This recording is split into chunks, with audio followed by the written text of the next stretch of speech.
Hi everybody, it's me, Mike C. from laughingplace.com, and I've got another LEGO Star Wars building set review. This one's quite a bit bigger than the one we did last week, but it's also been available for a number of months now. It's not brand new, but it is from The Mandalorian Season 2. It is the Imperial Light Cruiser, also known as Moff Gideon's cruiser. Here are the minifigures it comes with. Grogu, little Grogu, the Mandalorian Din Djarin, Cara Dune, Fennec Shand, Moff Gideon, and one Dark Trooper. There's a look at the ship itself. You can see that. We'll flip it around, see the back. You can see how it opens up there to allow some of the minifigures to stand in there. Got Din Djarin dueling Moff Gideon with the Beskar spear versus the Darksaber there. And these images are showing you how you can hold the light cruiser by the top as a handle there and swoosh it around. It's also got a function where you can launch these little TIE fighters out of the hangar bay. And there's Grogu and Din Djarin taking a thermal detonator or putting a thermal detonator into that crate, probably taking it out. And then you can also fire these projectiles from the cannon. So a pretty nice, pretty big set. Let's see, how many pieces is this? It's a 1,336 piece set. So what I like to do, if you've seen me do this before, is I'll open up the box. We'll do a speed build in fast motion, and then I will do a review. Let's try it out. Here we go. Okay, there's everything that was in the box. I'm going to arrange this by bag number. There's also a big envelope with the hefty instruction manual in there. Okay, I'm going to clear this all off, then we'll get to step number one. Okay, I'm going to dump out the first bag here. Comes with an orange piece separator. Okay, I've opened up my instruction manual. I'm ready to go here. We're going to start our speed build. Here we go.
Alright, I just finished building the Lego Imperial Light Cruiser. There it is, the finished product. It took me about probably 5 hours or so, and I was going pretty fast. In fact, I messed up a few times and had to go back and correct some things. It's a little bit of a tricky build, especially making this structure here, that it comes to a point in the front. I messed up one of the brick placements over here, and it wouldn't allow for this structure to exist correctly, so I had to go back and correct that. And that happened to me a few times just because I was kind of rushing through it. Ordinarily, if I wasn't doing it for the video, I would take my time a little bit more. And that's what I always recommend doing if you're buying these to enjoy on your own. But there is the finished ship. I actually really like just the overall shape of it. Let's spin it around.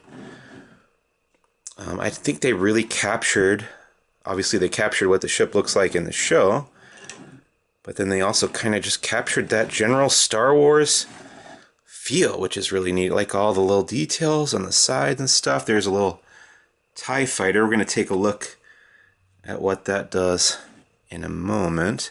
But let's look at the minifigures first. So obviously you've got the titular Mandalorian, Din Djarin. There he is, in his Beskar armor with the cape and the Beskar spear or staff. And he's got his pulse rifle there. But we've gotten that figure a bunch in previous sets. Another figure we've gotten before is little baby Grogu. But it's always nice to have more of him. There he is. Spin him around. You can see the back.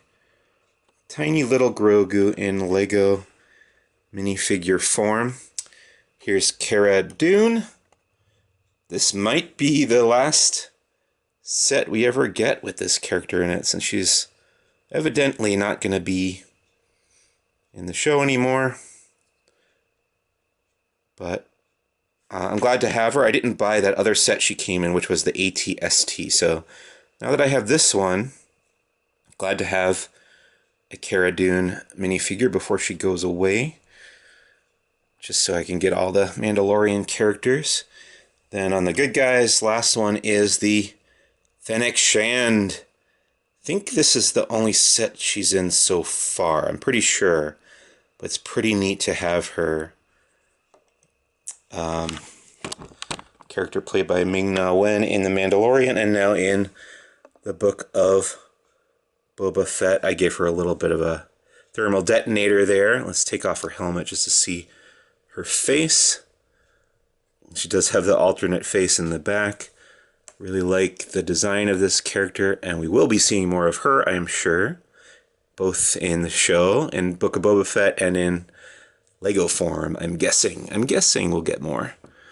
But glad to have that. Another character I'm glad to have is Moff Gideon here, the villain of The Mandalorian, played by Giancarlo Esposito, one of my favorite actors working today, both in TV and in movies and stuff. So really great to have him. I kind of wish they had done something different with the dark saber here, kind of made its own new mold instead of just using a lightsaber hilt and then using a black lightsaber blade. That's, I don't know, it doesn't look like the dark saber. It doesn't represent that weapon as much as I would like it to. So that felt kind of lazy to me, especially because they made, I'm pretty sure they made a new mold for this character, the Dark Trooper, for the helmet. I think that's a new mold, unless that came from one of the other themes I'm not familiar with.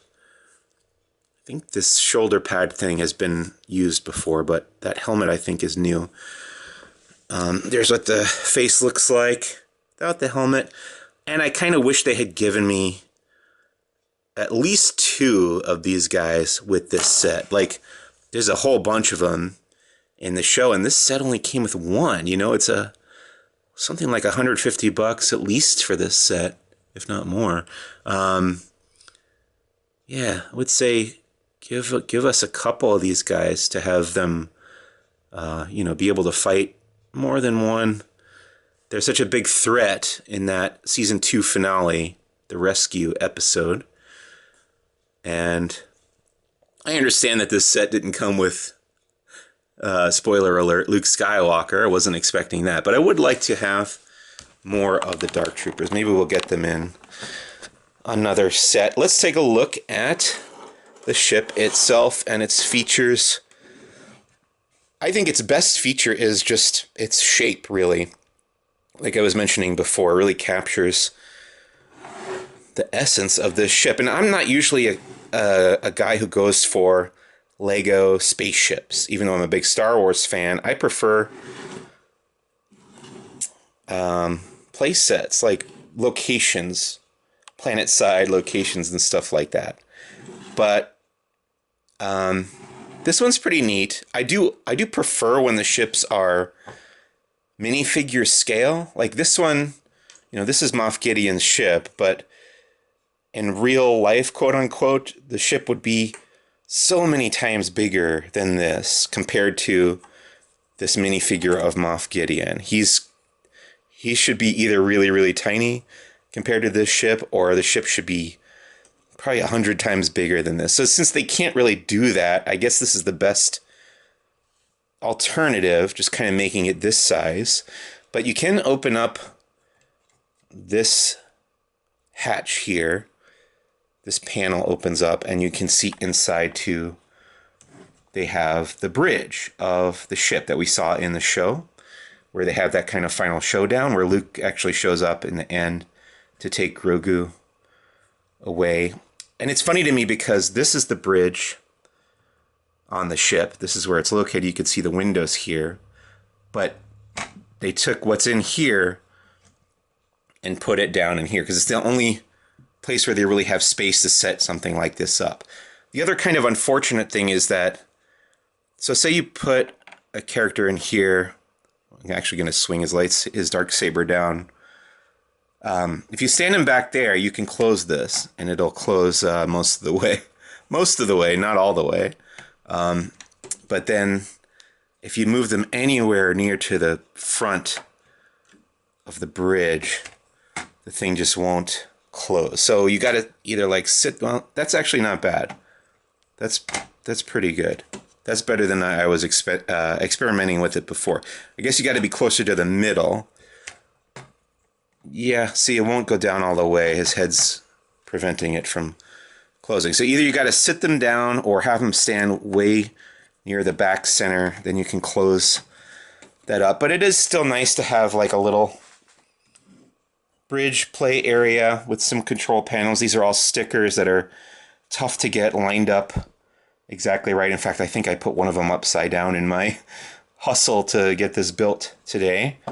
There are a couple crates with things inside of them. There's a pair of macro binoculars in one, and then this one has another thermal detonator. So it's kind of like supplies. And you can put, obviously there's a bunch of studs in here, so you can stand up the characters on them. And you can have a little showdown between the good guys and the bad guys here. Let's put little baby Grogu in there. But then, yeah, you can't quite close that all the way. Comes close. That's not too bad, but would be nice if they could stand up in there and you could close that lid up. Let's get Cara Dune in here. This last of them. So that's not too bad. If they're all in the back, it's mostly closed. Okay. Then you've got some turrets on the left and right side of the hull on the top here. And these are firing projectiles. Just press down. Oop, and it shoots out. And you can just reload by putting it back in here like this. There's also some non-firing guns on the sides. You can see them here and on the turrets as well. And then if you need an extra projectile, these green, you know, the Empire has green lasers, and there's an extra one stored right here in this little clip. So if you just happen to need an extra one, you can load it in there. And then the last little feature, last little action feature that this ship comes with is a TIE Fighter launcher.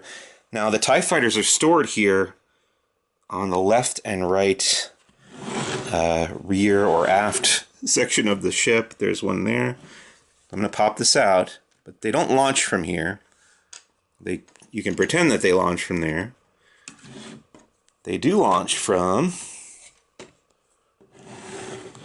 the front over here. So I'm just going to put the TIE Fighter right here.